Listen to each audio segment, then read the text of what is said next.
Lisir wangi sliramu tumaking sirno ojo tangi kanmu guling awas jok ngetoro aku lagi bang wingo Jin setan kang tak utusi Dadyo sambarang Wojo layu sampai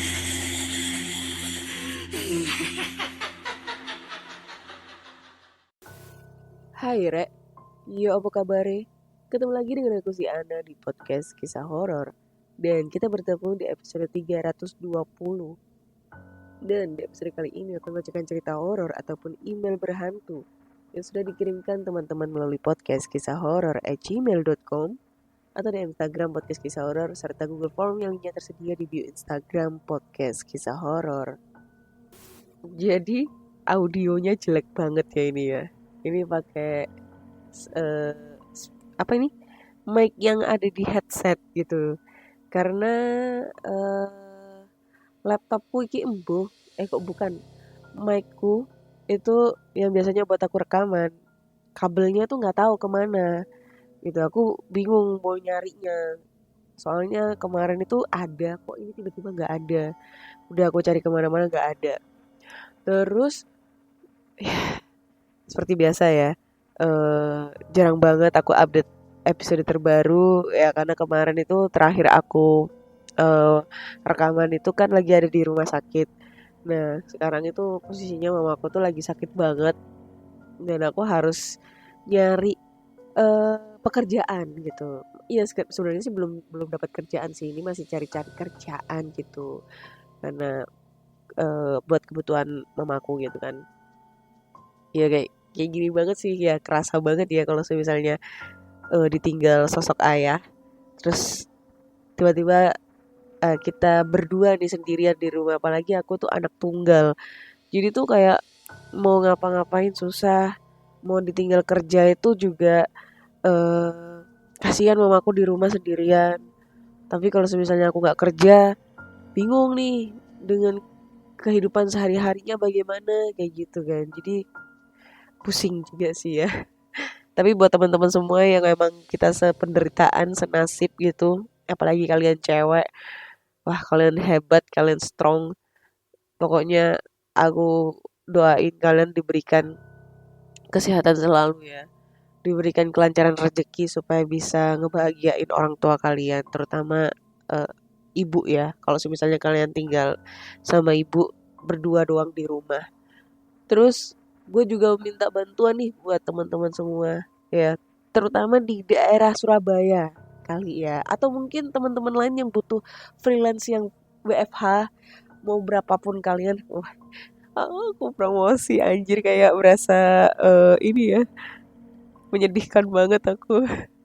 Jadi aku tuh lagi butuh banget pekerjaan nih guys, terutama yang ada di lokasi Surabaya. Mungkin ya buat teman-teman pendengar yang ada di Surabaya, misalnya kalian punya info lowongan kerja, boleh dong sharing-sharing, DM ke aku, DM ke podcast kisah horor, atau DM di IG aku gitu kan. Eh, Ngasih tahu kalau ada lowongan kayak gitu, atau mungkin di luar Surabaya yang mungkin tugasnya ngehandle ngeremote dari pakai laptop atau apa, mungkin jadi copywriter, copywriting, atau mungkin mau VO boleh, VO atau apalah terserah. Mau ngerjain tugasnya juga boleh ya. Kalian bisa langsung aja DM aku gitu. Soalnya seminggu lebih lah ya, aku udah nyari kerjaan kesana kemari tuh nggak ada yang ngerima. Mungkin karena faktor usia kali ya, udah tua banget ya, udah kepala tiga. Jadi kayak mereka itu kayak enggan gitu mau menerima pegawai yang usianya udah di kepala tiga ke atas gitu. Jadi kayak anjir lah, padahal gue pengalaman kerja juga udah banyak, kenapa gak diterima anjir gitu kan. Ya gitu guys. Mas, apa aja lah, pekerjaan apa aja, mau jadi tukang cuci piring kayak apa segala macem, gue butuh banget ini ya buat emak gue gitu ya, supaya dia bisa nemenin aku sampai aku nikah gitu ya, nggak tahu nikah sama siapa. Hah, ya pokoknya itulah, gue minta tolong deh sama kalian, kalian tuh magic banget, kalian pasti bisa ngebantu aku nih. Aduh, pusing gue. Oke, jadi langsung aja kita bacakan cerita horor yang sudah masuk di email ya. Dan cerita kali ini itu datang dari ini apa nih judulnya? Pendakian pertama di Gunung Penanggungan. Wah, nah, kita udah lama banget ya nggak menerima cerita penanggungan gitu. Penanggungan, cerita tentang gunung. Dan kali ini masuk nih cerita gunung di Gunung Penanggungan. Bilang. Ini sorry banget ya kalau audionya jelek banget. Nanti aku coba cari-cari kabel mikrofonku di mana. Perkenalkan, nama aku Olivia Nurhafiza. Teman-temanku biasa memanggilku dengan sebutan Bambang. Hah? Nurhafiza. Olivia Nurhafiza, nama cewek, dipanggil Bambang. Kok iso? Oke lah. Jauh hari, aku dan temanku Iza ini sudah merencanakan pendakian di Gunung Penanggungan, tempatnya di Kecamatan Trawas, Kabupaten Mojokerto. Ini bukan pertama kalinya aku mendaki gunung, tapi ini yang pertama kali untuk temanku.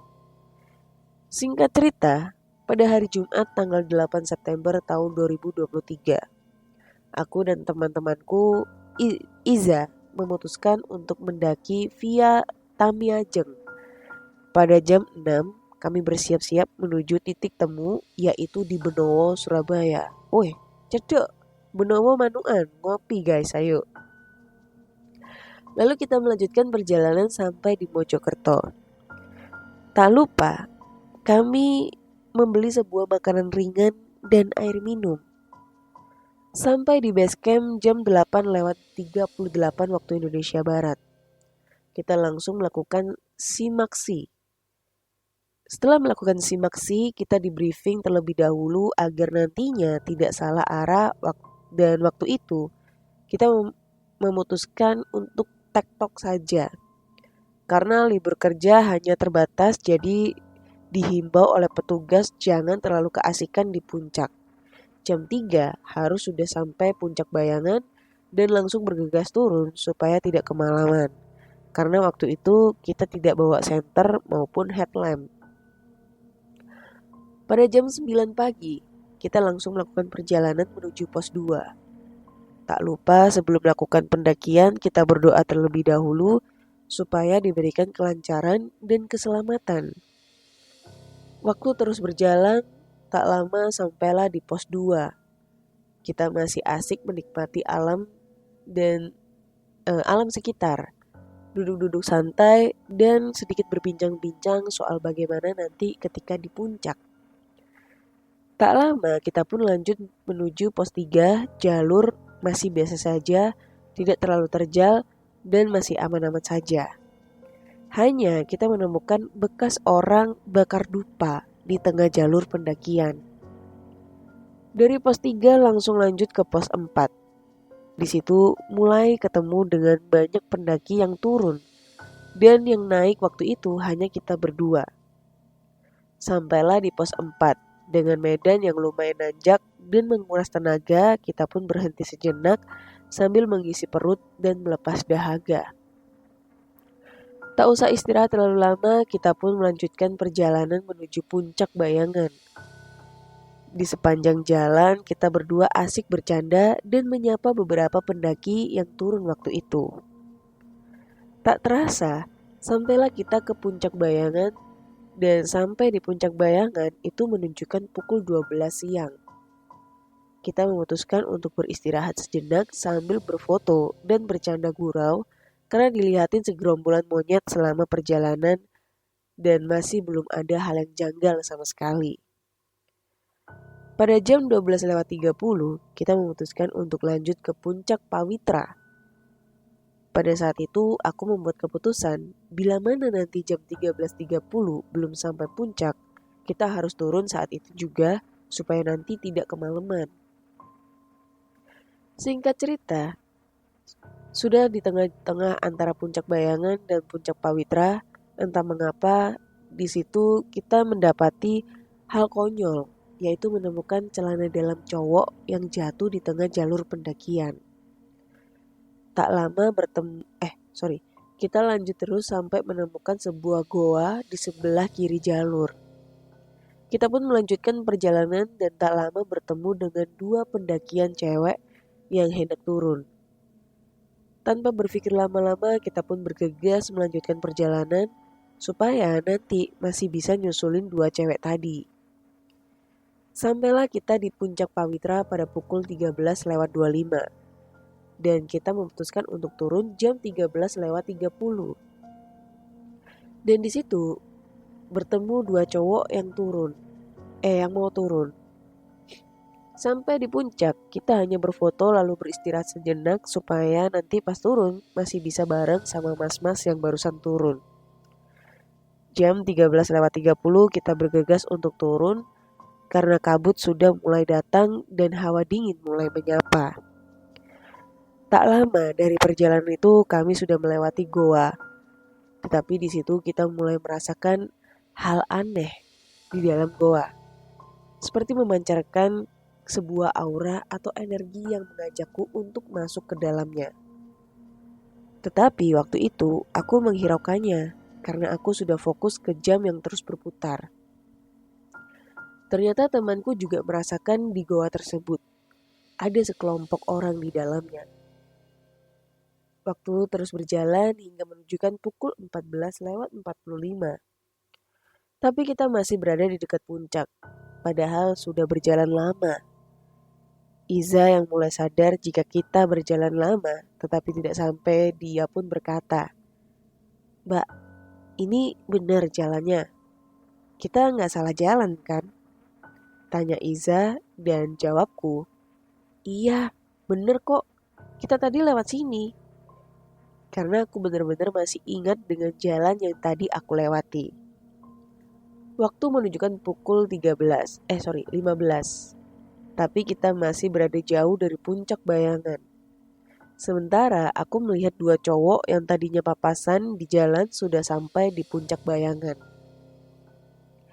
Ternyata di tengah-tengah jalur situ, Iza melihat sosok perempuan dengan pakaian pendaki berwarna serba putih, tapi tak nampak raut mukanya. Padahal di jalur itu tidak ada satu orang pun.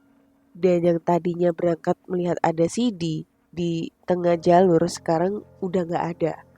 Dan temanku bilang pada saat naik tadi, lalu dia menoleh ke belakang itu sudah hilang entah kemana.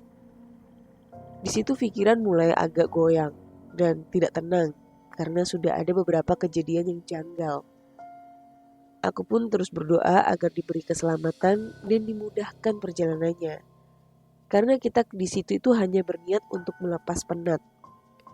Karena bekerja dan ingin merasakan dan menyaksikan keindahan alam dari Yang Maha Kuasa. Setelah berdoa di sepanjang jalan, akhirnya kita bisa sampai di Puncak Bayangan. Tapi di situ sudah menunjukkan pukul 4 sore. Dan kita tidak istirahat terlalu lama karena takut kemalaman dan itu sudah molor 1 jam dari yang sudah di briefing tadi. Dari jam 4:10 kita langsung turun dan memutuskan untuk beristirahat di pos 4 saja. Nanti setelah itu tidak untuk berhenti terlalu lama karena menyingkat waktu supaya tidak larut malam. Dari Puncak Bayangan kita berjalan kurang lebih sudah setengah jam. Tiba-tiba aku mencium bau busuk, entah itu berasal dari mana. Tapi aku tidak membicarakan itu kepada Iza. Entah dia juga mencium atau tidak. Tak lama dari itu tercium bau dupa dengan wangi yang khas yang pernah aku kenal. Padahal di situ itu jauh dari situs kuno. Kalau di logika, nggak mungkin nyampe bau dupanya. Di situ bertemu dengan burung yang berjalan seakan menemani tetapi tak lama langsung pergi. Aku mencoba untuk menghiraukan hal itu, tapi ternyata temanku merasakan dirinya ada yang mengikuti dari belakang. tetapi tidak berani untuk menoleh. Tapi waktu itu hanya aku dan dia saja yang berada di jalur. Sampailah kita di pos 4 jam 6:50 dan jam 5 sore kita melanjutkan perjalanan turun ke pos 3. Singkat cerita, sampai kita di pos 3 dan di pos tersebut bertemu dengan 2 pendaki yang beristirahat. Lagi-lagi gangguan muncul dan temanku melihat di pos itu ada 3 orang lagi beristirahat. Tapi kita lanjut turun karena hari sudah mulai petang. Di sepanjang perjalanan dari pos 4 menuju pos 3 memang berasa ada yang lagi melihat dari kejauhan. Entah itu apa kurang tahu karena aku sudah mulai capek dan bodoh amat dengan hal itu. Dari hari sudah gelap kita tidak bawa senter ataupun headlamp. Dari pos 3 ke pos 2 sudah aman-aman saja. Tidak ada kendala, lalu kita terus melanjutkan perjalanan karena hari sudah gelap. Kita tidak bawa senter ataupun headlamp. Hanya penerangan dari flash HP saja yang kita gunakan. Dari pos 2 menuju pos perizinan, tiba-tiba temanku terjatuh, padahal tidak ada apa-apa di sekelilingnya. Katanya waktu dia berada, ada yang menarik kakinya. Tidak ambil pusing dan berpikir yang tidak-tidak, kita lanjut perjalanan. Sampai kita melewati warung paling ujung. Setelah itu tak lama ada cahaya senter dari belakang dan kita berpikir itu warga sekitar yang baru pulang mencari rumputan. Karena waktu di pos 2 dan waktu Iza terjatuh di belakang, kita tidak ada satupun pendaki yang turun ataupun cahaya senter pendaki yang terlihat ke arah pulang. Ternyata pas kita tengok ke belakang, ternyata ada segerombol pendaki di belakang kita kurang lebih 30-40 meter dari kita. Kita pun terkejut dan heran melihat itu. Tapi tidak usah berpikir panjang, yang penting kita bisa pulang dengan selamat dan kita langsung menuju ke pos perizinan untuk lapor. Jam turun tepat jam 19.00. Kita berdua sudah sampai di pos perizinan. Pesan saya, jangan pernah ceritakan hal mistis atau kejadian janggal pada saat di lokasi. Paling tidak, bila ada yang tidak masuk akal ataupun merasa ada sesuatu, cukup dialihkan dengan cara lain. Semua cerita di atas adalah kejadian fakta yang kita alami yang dirangkum dari cerita masing-masing individu. Oke, ceritanya selesai guys. Jadi ceritanya dia disasarin di Gunung Penanggungan ya. Efeknya karena temennya ini melihat hal-hal aneh gitu, terus dia nggak ceritain ke si Bambang, nggak taunya ngefek gitu kan. Sebenarnya sih kalau misalnya ada hal-hal yang nggak memungkinkan tuh nggak usah lah dicerita-ceritain ya, karena takutnya kita parno sendiri dan terbawa suasana, apalagi ini di gunung. Nah ini menjadi salah satu alasan kenapa gue nggak pengen naik gunung, karena ya itu tadi gue tuh parno sebenarnya, fobia, bukan fobia ketinggian, lebih tepatnya fobia gunung ya. Karena kan gue tuh kan sering banget sih ngedengar cerita, ngedengar berita, bahkan temen aku sendiri yang sempat hilang di gunung, jatuh dari tebing, apa segala macam, kayak gitu loh. Kayak akhirnya tuh kayak parno sendiri. Terus kalau misalnya gue naik, gue tuh kayak kebayang-bayang gitu. Jadinya aku nggak pengen gitu. Makanya sebenarnya pengen sih sebenarnya. Ya kayak apa ya, kayak pendek-pendekan gitulah, Gunung Penanggungan, Gunung Arjuna atau apa gitulah ya. Cuma emang nggak ada nyali buat kesananya, itu nggak ada. Gue lebih mending memilih motor-motoran aja, kemana aja lah gitu, ke pantai atau kemana gitu. Kalau gunung angkat tangan gue. Kayak gue tuh takut nanti jatuh ke tebing atau kayak gimana, hilang gitu di tengah hutan dan lain-lain kayak gitu. Makanya gue nggak pengen. Kemarin ada teman gue ngajakin, ayo naik ke gunung. Enggak deh, makasih ya, orang tua gue tinggal satu nih sekarang, berdua doang di rumah, jadi nggak pengen hal-hal yang aneh-aneh lah gitu guys. Tapi buat teman-teman semua, ada nggak pengalaman horor kalian pada saat mendaki gunung, terutama di Gunung Penanggungan? yang katanya sih di Gunung Penanggungan itu banyak banget kejadian-kejadian mistis. Gunung Penanggungan, Gunung Arjuno, sama nggak sih Gunung Arjuno sama Penanggungan? Kayaknya deket kan? Atau emang nggak sama? Nah, kalian bisa langsung aja kirim ceritanya ke podcastkisahhoror@gmail.com gitu. Oke, kayaknya cukup sekian dulu dah cerita kali ini. Agak sedikit engap, pilek, pindeng, batuk, dan lain-lain. Jadi buat teman-teman semua, jangan lupa dengerin podcast kisah horor di Spotify, Noise, Apple Podcast, dan platform podcast kesayangan kalian. Jangan lupa juga dengerin podcast kisah horor. Dengan cerita-cerita aku lainnya itu di channel YouTube aku namanya Ana Olive gitu ya. Jangan lupa subscribe, like, comment, dan share. Dan tentunya cerita yang ada di channel YouTube itu berbeda yang ada di eh, mana di Spotify gitu. Jadi mohon bantuannya untuk ya dilihat semenit 2 menit aja lah, nggak apa-apa gitu guys ya, buat nama-nama jam tayang biar biasa AdSense gitu. Haha, bantu gue gitu kan. Terus apalagi ya, udah.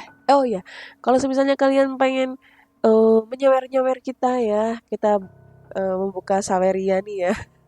Saweria. Nah, kalian bisa langsung aja nyawer-nyawer kita gitu di Saweria, dan linknya itu ada di bio Instagram podcast kisah horor. Di situ ada link tree di Instagramnya podcast kisah horor, kalian klik aja. Nah, di situ nanti muncul deh link-linknya menuju Saweria, channel YouTube, podcast untuk kirim cerita dan lain-lain kayak gitu guys. Oke. Oke, kayaknya cukup sekian dulu di episode kali ini. Jangan lupa pesan gua kalau misalnya ada lowongan, DM gue ya, khususnya di Surabaya atau dimanapun aja lah, gue mau. Gue lagi butuh banget guys, bantu gue ya. Oke, terima kasih, bye bye.